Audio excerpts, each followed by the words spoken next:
Hello Grand Archive players, let's answer a rules question. Your opponent plays Yuan Shao, Crown General. Then you play Dilu, Auspicious Charger. What level must your champion be to attack with Dilu? What if you then played Liu Bei, Oathkeeper? So be forewarned, this is a very niche corner of the rules that may end up confusing you, and that will most likely never be of use to you in your Grand Archive career. With that, let's proceed. First, we have to understand what exactly we're dealing with here. Since there are multiple continuous effects, we're going to have to invoke layers. For better or for worse, our effects today are only going to be working in one layer, that's layer D specifically. None of these effects interfere with the existence of another, so there will be no dependencies in this example. That's a good thing. Thus it comes down to timestamps. Effects from objects are timestamped when they enter the field, thus we'll apply the effects in that order. I'll provide this timeline on the side so we can keep track of when each of these units entered the field. Also, for the rest of the video, I won't be mentioning anything about Dilu's figure for simplicity. Just understand that I know it's there, but I just won't be acknowledging it. Now let's start unraveling this. First, apply Yuan Shao's effect, giving Dilu Pride 2. Then, Dilu gives itself Pride 3. Maybe. We'll come back to this. So right now, Dilu has both Pride 3 and Pride 2. Note that lower Pride values are redundant with higher ones, since if your champion is at least level 3, it will also always be at least level 2. So right now Dilu behaves like it has Pride 3. Also, note that although the game is constantly applying continuous effects, it only applies them once each per pass-through. That is, it's only constantly applying each of these effects in the order of the arrow. So it's not going to apply Yuan Shao's effect on top of Dilu's ad infinitum. Each effect counts only once. Now let's have Liu Bei enter the field. Now she removes Pride from Dilu, maybe. So now Dilu has no Pride value and can attack freely. So these are indeed the correct end results, but we got to them in a bit of an incorrect way.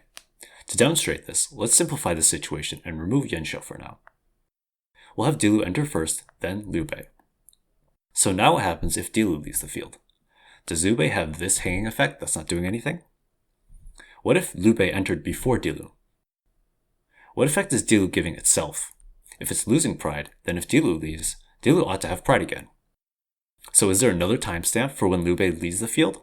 What if Dilu had a continuous effect that affected multiple objects? Would we have to have timestamps for every object that enters and leaves the field? There has to be a better method. And indeed there is. Instead of thinking about Dilu's effect giving itself Pride or Liu Bei having an effect removing it, think of it like this. When we apply Dilu's effect, we'll apply its entire text box.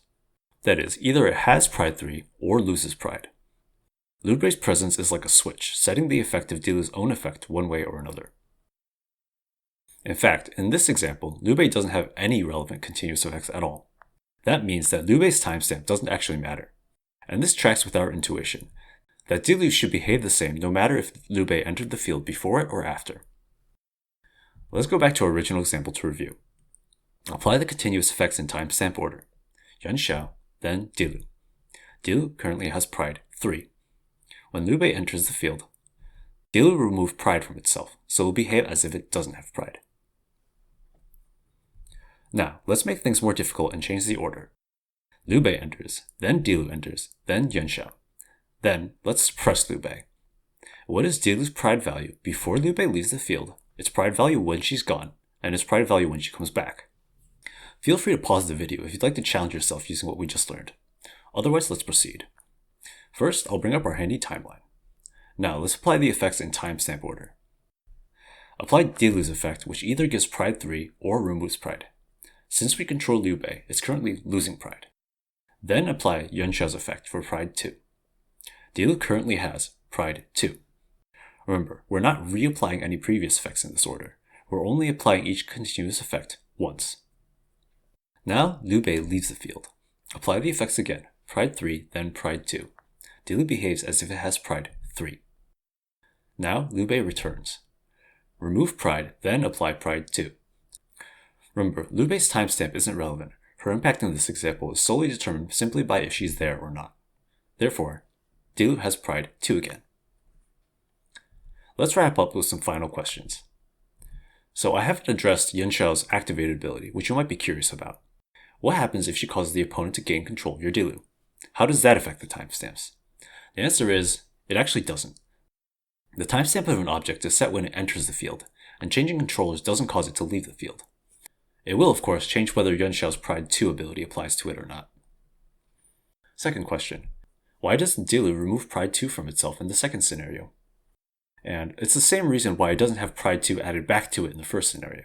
Remember, each effect is only applied once per pass, so they don't apply on top of each other. Question. Why isn't there a dependency in this situation, even though the effects are conflicting with each other? Well, there are many effects in the game that conflict with each other and cause the end result to change, but they don't affect each other fundamentally enough to be dependencies. Dependencies are very much near the bottom of the rules iceberg, so I hope it's enough assurance for you for me to just say there aren't dependencies here. Lastly, you might wonder, why did the rules come up with this strange result? Why don't they change the rules to account for this? The rules are set up so that almost any question can be unambiguously answered, but that sometimes leads to some strange or unintuitive results. However, these results are corner cases and rarities compared to the vast majority of situations, where the rules produce a desired outcome. Changing the rules would most likely result in a large number of these desirable cases to stop working properly. For any configuration of the rules, there's always going to be corner cases where the result is kind of weird or unexpected. The rule system is like a ball of yarn. Unless you're very careful, it'll start to unravel if you tug at a stray piece. It's best to just leave it to hold its shape. And that's all for this video. Thanks for watching.